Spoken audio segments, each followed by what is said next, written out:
ਹਾਂਜੀ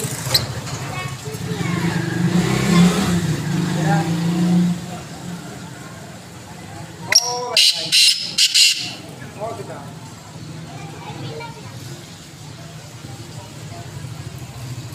इधर को मादी भी आ गई मादी में आ गए खराब हो क्यों ਯਾ ਹੁਣ ਉਹਨੇ ਲੜਦਾ ਨਾ ਜਾ